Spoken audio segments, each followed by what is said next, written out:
प्यारे बच्चों, सुप्रभात। आज हम सभी बाल गोविंद भगत के पाठाभ्यास में दिए हुए प्रश्न का अध्ययन करेंगे, उस पर चर्चा करेंगे। साथ साथ रचना और अभिव्यक्ति में भी जो महत्वपूर्ण प्रश्न हैं उस पर भी हम आज चर्चा करेंगे।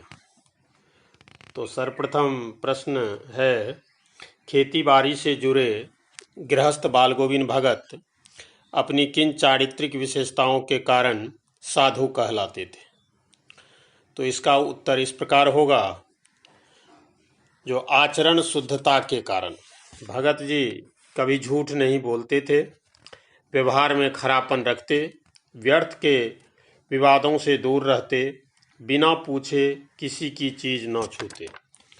दूसरा, सच्चे साधक। बाल गोविंद कबीर को साहब मानकर उनके दिखाए मार्ग पर आजीवन चलते रहे।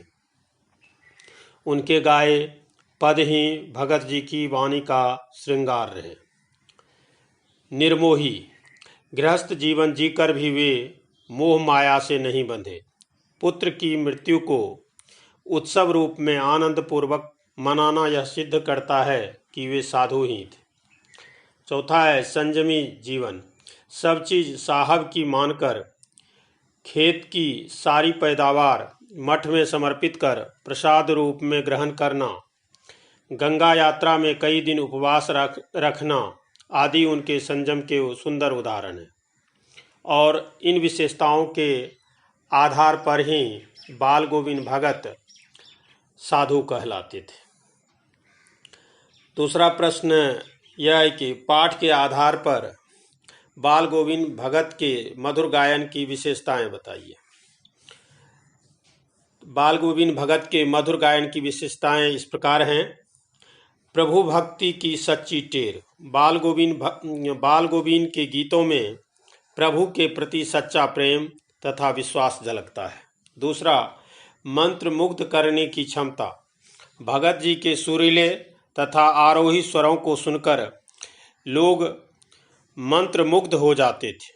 खेतों में काम करते किसानों के हाथ पांव लयबद्ध होकर उठने लगते, बच्चे झूमने लगते और स्त्रियां गुनगुनाने लगती। तीसरा है जो आत्मा को जगाने की शक्ति। बाल गोविंद के गायन में जनमानस को झिंझोड़ने की क्षमता थी। गोदी में पिएवा, तेरी गठरी में लागा चोर जैसे गीत आधी रात में लोगों की सोई आत्मा को जगा देने की अद्भुत शक्ति रखते थे। चौथा प्रश्न है, गांव का सामाजिक सांस्कृतिक परिवेश आषाढ़ चढ़ते ही उल्लास से क्यों भर जाता है? तो इसका उत्तर इस प्रकार है, जो पहला कारण वर्षा रूपी संजीवनी मिलने के कारण। आषाढ़ माह लोक मंगलकारी वर्षा लेकर आता है। एक तरफ जेठ की गर्मी से राहत मिलती है तो दूसरी तरफ वर्षा का जल किसानों को खेतों में धान की रोपाई का निमंत्रण देता है, जिससे किसान का मन प्रसन्न हो उठता है। अन्य कारण, फसल घर में अन्न और धन लाती है, अतः गृहिणी का प्रसन्न होना स्वाभाविक है। वह अपने पति के लिए खेतों में कलेवा लेकर जाती है और मेड़ पर बैठकर प्रतीक्षा करती है। काम में हाथ भी बटाती है। बच्चे वर्षा आने पर उसके पानी में खेलते कूदते हैं। इस प्रकार आषाढ़ चढ़ते ही समूचा गांव खेतों में उतर पड़ता है। सुंदर भविष्य की कल्पना उन्हें उल्लास से भर देती है। इसी कारण संपूर्ण समाज में संस्कृति का सुंदर दर्शन होता है। मोह तथा प्रेम में अंतर होता है। भगत के जीवन की किस घटना के आधार पर इस कथन का सच सिद्ध करेंगे? मोह में व्यक्ति स्वयं का हित साधता है, किंतु प्रेम में वह प्रिय का मंगल चाहता है। मोह उसका दृष्टिकोण संकुचित करता है तो प्रेम उसे विस्तृत करता है। पाठ में बाल गोविंद जी ने अपने व्यवहार से इस अंतर को सिद्ध किया है। पुत्र की मृत्यु पर पतोहू को भाइयों के साथ भेजकर दूसरे विवाह की सलाह दी। वस्तुतः ऐसा करना पतोहू के प्रति प्रेम भाव रखना है। यदि मोह रखते तो विधवा पतोहू से बुढ़ापे में अपनी सेवा करवाते, किंतु प्रेमवश वे पतोहू के भविष्य को स्वयं से अधिक महत्व देते हैं। पुनः अगला प्रश्न, भगत की पुत्र वधू उन्हें अकेला क्यों नहीं छोड़ना चाहती थी? तो इसका उत्तर इस प्रकार होगा। जो सर्वप्रथम कर्तव्य भाव के कारण, पुत्र वधू होने के नाते ससुर की सेवा वह अपना धर्म समझती थी। उसे चिंता थी कि उसके चले जाने पर भगत जी के खाने पीने का ध्यान रखने वाला कोई न होगा। दूसरा कारण वृद्धावस्था के कारण, भगत जी वृद्ध हो रहे थे। पतोहू को उनके स्वास्थ्य की चिंता थी। बीमार पड़ जाने पर देखभाल कौन करेगा जैसे प्रश्न उसे जाने से रोक रहे थे। पुनः अगला प्रश्न, कुछ धार्मिक प्रसंगों के आधार पर यह दिखाई देता है कि बाल गोविंद भगत प्रचलित सामाजिक मान्यताओं को नहीं मानते थे। पाठ के आधार पर उन प्रसंगों का उल्लेख कीजिए। तो इसका उत्तर इस प्रकार होगा। सामाजिक मान्यता के अनुसार चिता को अग्नि देने का अधिकार पुरुष का है, स्त्री का नहीं, किंतु बाल गोविंद ने अपने पुत्र के मृत्युपरांत उसकी चिता को अग्नि देने का अधिकार पुत्र वधू को दिया। कुछ रूढ़िवादी लोगों का मानना है कि विधवा स्त्री पुनर्विवाह न करे और जिंदगी भर सास ससुर की सेवा करे, किंतु बाल गोविंद भगत ने पतोहू को उसके भाइयों के साथ वापस भेजकर उसका दूसरा विवाह करने का आदेश सुना दिया। अगला प्रश्न, पाठ के आधार पर बताएं कि बाल गोविंद भगत की कबीर पर श्रद्धा किन किन रूपों में प्रकट हुई है? बाल गोविंद भगत की कबीर की श्रद्धा इन रूपों में प्रकट हुई है।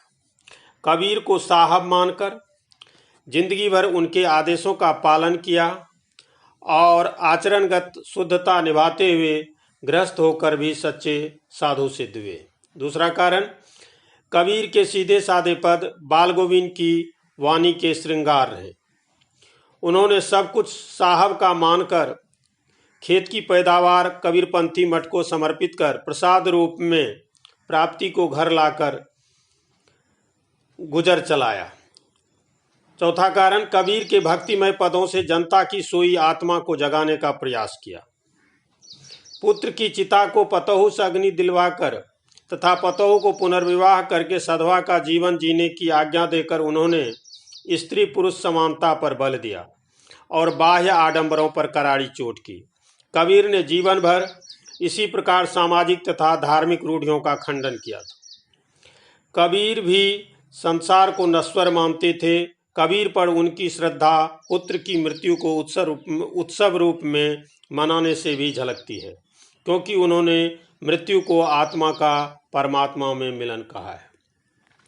भगत ने अपने बेटे की मृत्यु पर अपनी भावनाएं किस प्रकार व्यक्त की? तो इसका उत्तर इस प्रकार होगा। पहला, सब सजाकर उन्होंने पुत्र की मृत्यु को प्रभु इच्छा मानकर उसे सहज भाव से स्वीकार करते हुए आंगन में चटाई पर पुत्र को लिटाकर सफेद चादर से ढककर ऊपर फूल तथा तुलसी दल बिखराए और सिरहाने दीपक जलाया। गीत गाकर बाल गोविंद ने पुत्र की मृत्यु पर भी उसी पुराने स्वर और तल्लीनता के साथ गीत गाए। पतोहू से आनंदोत्सव मनाने के लिए कहकर उन्होंने पतोहू को रोने के लिए मना किया और समझाया कि मृत्यु तो आत्मा परमात्मा का मिलन है, अतः यह आनंद की बात है। विरहिणी प्रेमी से जा मिली है, इसलिए उत्सव मनाया जाना चाहिए। अगला प्रश्न, बाल गोविंद भगत की दिनचर्या लोगों के लिए अचरज का कारण क्यों थी?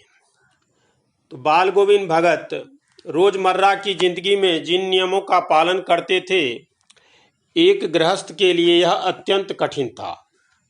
भूल कर भी किसी से कुछ न लेना तथा बिना पूछे किसी की चीज न छूना जैसी बातें अपनाना किसी भी सद्गृहस्थ के लिए लगभग असंभव ही है, क्योंकि वह इतना निर्लोभी तथा सादगी संपन्न नहीं हो सकता।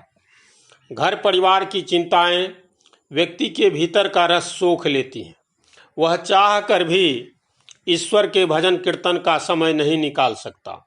पर भगत जी नित्य ईश्वर भजन अत्यंत तल्लीनता पूर्वक गाते। उनके गायन में भक्ति की टेर, मस्ती तथा ज्ञानवर्धक बातें देखकर लोग आश्चर्यचकित हो जाते। गृहस्थ होकर भी वे साधुता को अपनाए हुए थे। इन्हीं कारण से भगत जी की दिनचर्या लोगों के लिए आश्चर्य का कारण थी। अंतिम प्रश्न, आपकी दृष्टि से भगत के कबीर पर अगाध श्रद्धा के क्या कारण रहे होंगे?